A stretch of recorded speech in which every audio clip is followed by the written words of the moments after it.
Vegan Gains' channel has been deleted.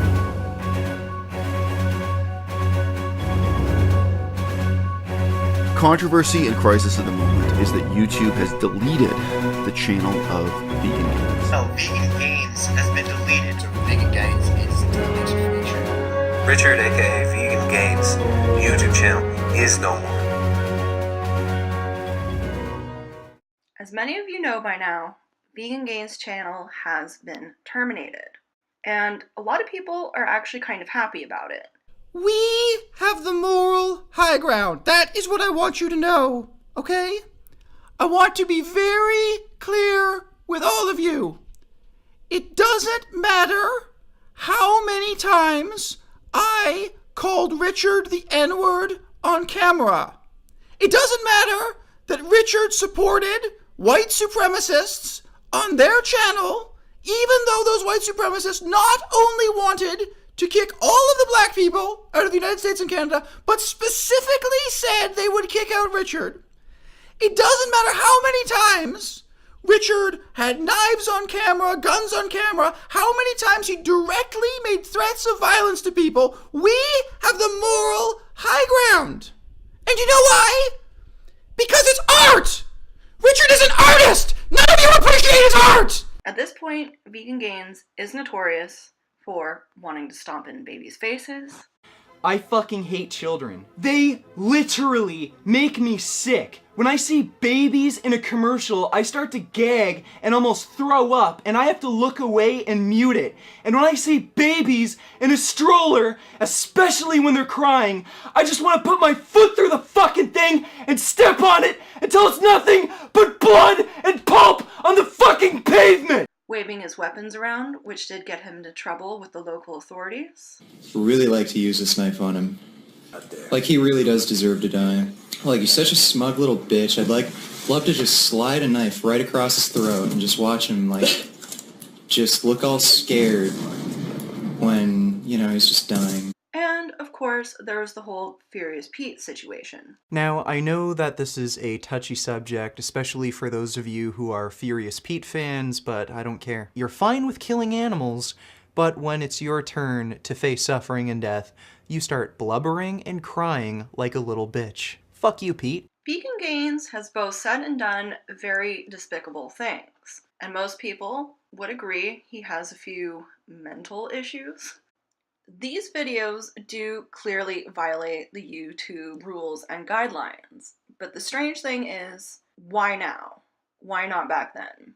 So this 3 strikes and you're out policy ends up making absolutely no sense, and it's completely unfair. So for example, let's say you make 3 videos that violate YouTube's community guidelines, but those videos were made 3 months apart from one another, and you got a community guideline strike immediately after you uploaded those videos.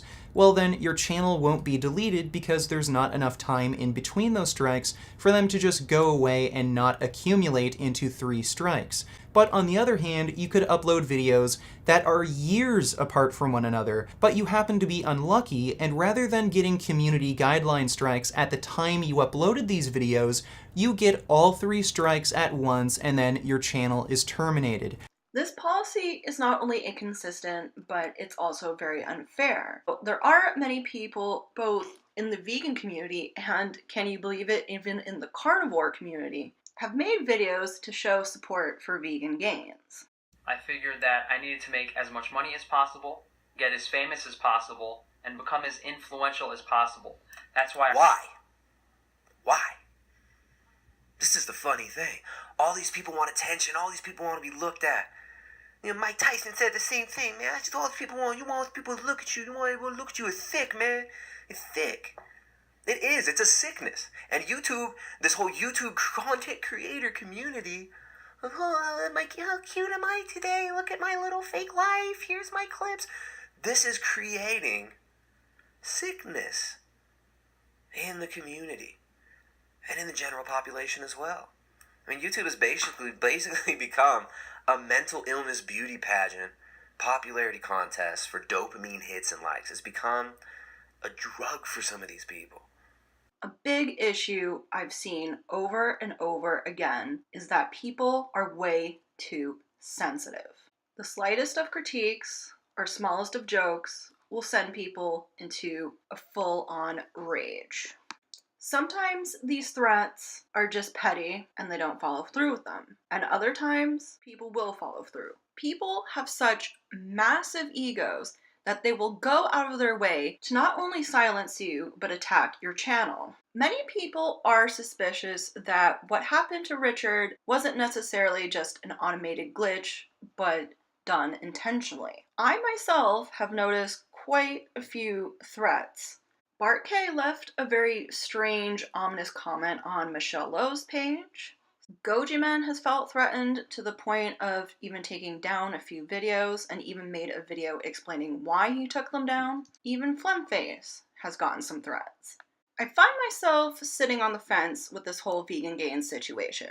YouTube's current policy is very inconsistent and unfair, and it can happen to anyone at any moment. There's also a huge ego problem to the point where people become so triggered by people's content that they will go out of their way to try and take their channel down. However, Vegan Gains has a long and notorious history of angry outbursts, waving knives and guns around, and just being overall very insensitive. If this truly were just a simple situation of breaking the rules, he broke them a very long time ago. You would think that, especially after that shooting at YouTube headquarters, maybe, just maybe, YouTube should have made it more of a priority to have very angry vegans on their radar, but no. On that note, I am going to end this video with one big question. Who is truly responsible for Vegan Gains termination? Is it YouTube's unfair and inconsistent policies, egomaniacs with a vengeful agenda, or did Richard bring this upon himself, and was this going to happen sooner or later? As always, I do love and appreciate your comments, and I'm really not in the habit of blocking people unless you're going to spam me, send threats, or have a dick pic as your thumbnail. Oh my god, that's just gross. But yeah, I do love your comments, I do appreciate them, and sometimes my comments do end up in my spam folder, so I do apologize if you feel like your comments are unheard or unresponded to. I will keep an eye on that. But until then, I hope you're all well, and I will see you very soon in the next video. Bye!